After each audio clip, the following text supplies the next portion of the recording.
Have you ever laughed at something that you probably shouldn't? That dark, guilty kind of laugh that just slips out, not because it's funny, but because it's just too painful not to? Well, that's exactly what Chainsman Chapter 217 feels like. Fujimoto takes his two most broken characters in the series, Denji and Mitaka, and he places them face to face, not just with each other's trauma, but with their own reflection. And by the end of the chapter, when they burst into laughter and we see Yoru laughing as well, it's not comedy, it's catharsis. It's two people so used to guilt that they can only laugh at the idea of them seemingly being good. So before we get into the full breakdown, let's go through a very quick recap of the chapter. So chapter 217 begins with Asa, Mitaka, and Denji being transported into one of Mitaka's suppressed memories, a riverside scene from her childhood. Her father lies injured with a broken leg after a devil attack,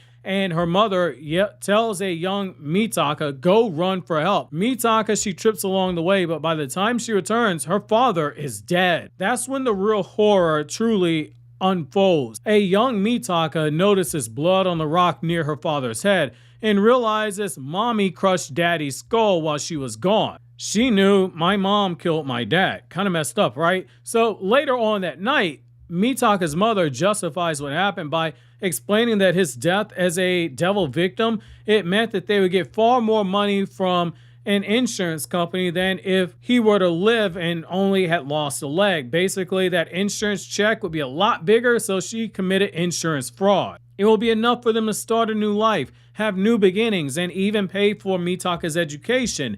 She defends her decision by saying, your dad was a bit of a scumbag. He cheated on me. He was an abusive drunk. He made your life miserable. But the memory, as it keeps unraveling, Mitaka realizes she wasn't just a witness. Instead, she was complicit. She was an accomplice. She accidentally fell on her way to get help, but it wasn't an accident at all. Some part of her on the inside wanted her father dead as well. That's when she turns to Denji and says, does that make me a bad person? Denji at this point also shares a little bit of his own truth, and now we see why Denji is in that hallway with her. He killed his father and he staged it to look like a suicide, yet he says, hey, I did all that, but I'm a good person myself. This is when the two of them look at each other and they're laughing, and on the real world, on the outside, Yoru's laughing as well. It's not joy from Denji and Mitaka that Fujimoto is conveying. It's more about despair that is dressed as humor. It's about showing how laughter at times can be the reflection of tears of the soul. It's the sound of two souls, two broken souls, truly realizing how broken and fractured they are. Now, there's a lot to unpack here, so let's just get right to it. Let's start with how Denji and Mitaka are truly parallels, and also how they are inversed in terms of fate. So Fujimoto, very quietly, as we've been saying, has been constructing Denji and Mitaka as parallels ever since part 2 began. Two characters with opposite temperaments, but they have matching scars. That makes them the perfect inverse. Denji's coping mechanism is denial and horniness, and Mitaka's is her more rigid type of composure, especially when we meet her at the very beginning of the series. Denji buries his pain beneath all those simple pleasures. Again, horny powers.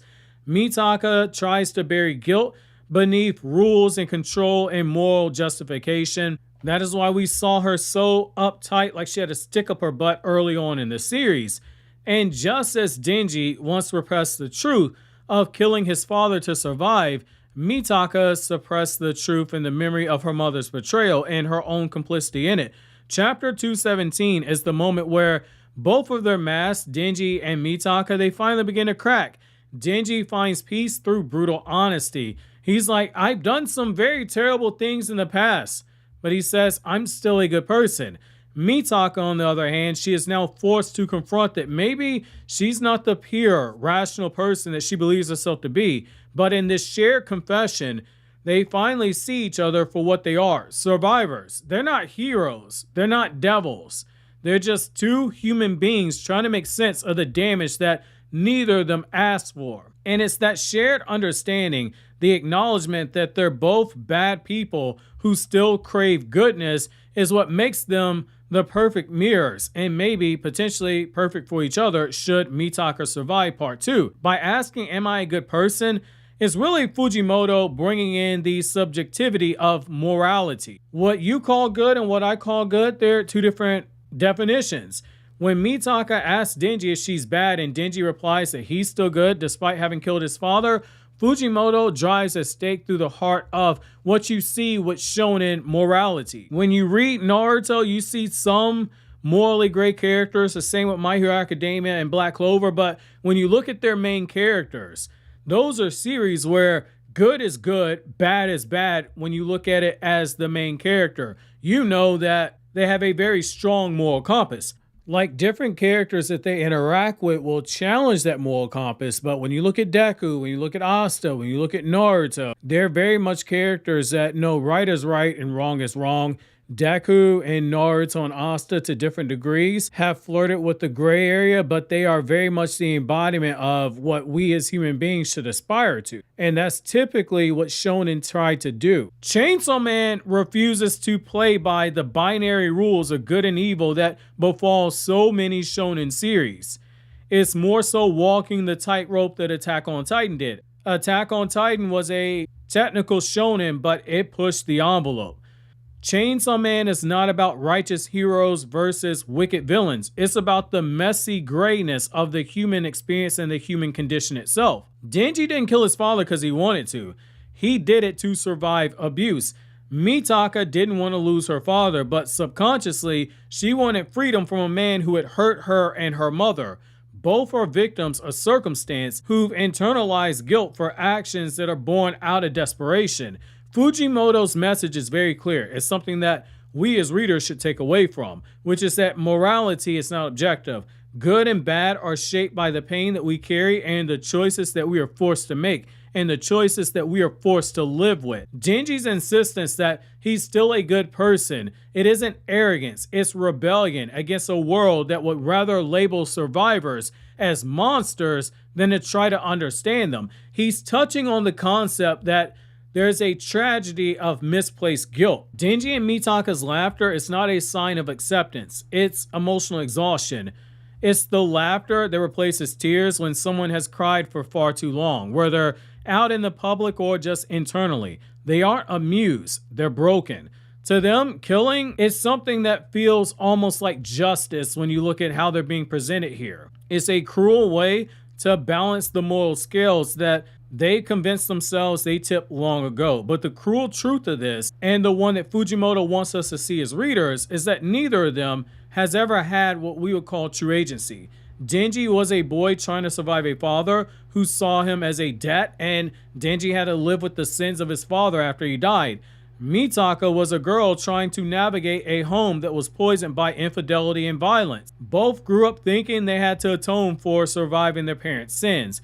They laugh because the alternative, understanding that they were never to blame, is too heavy of a price to pay. It's too heavy of a burden to face and carry.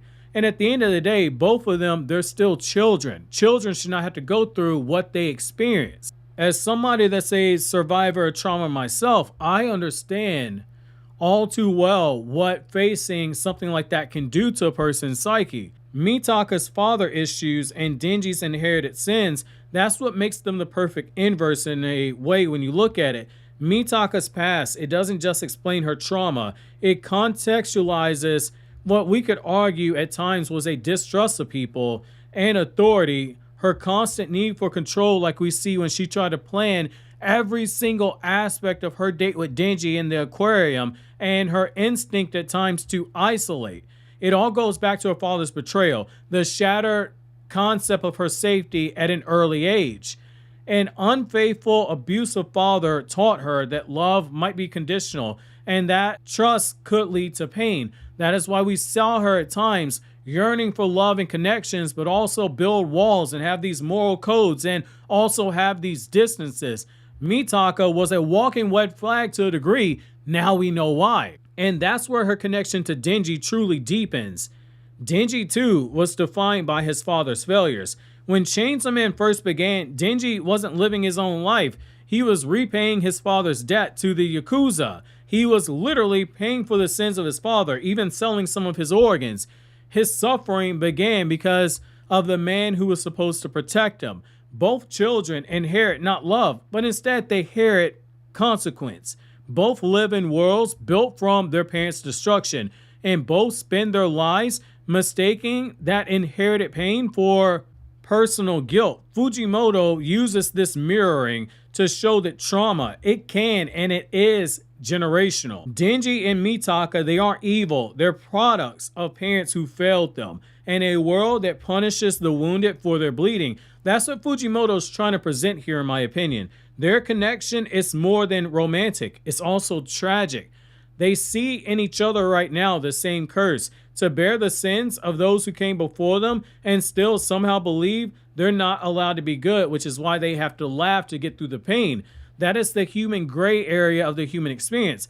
Chapter 217, it isn't about who's good or evil. It's about how pain distorts those concepts. Through Denji and Mitaka, Fujimoto dismantles the myth of moral purity and shows us something far more honest. That goodness is not about never doing harm. It's about surviving it.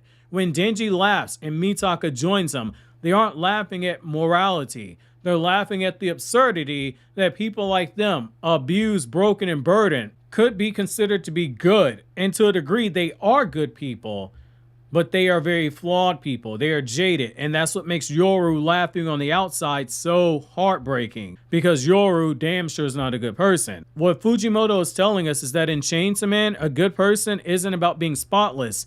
It's about being human enough to try to hide what spots you do have, because nobody's perfect. Obviously, if you enjoyed this video, consider subscribing and clicking here to check out more videos from the Anime Explained channel.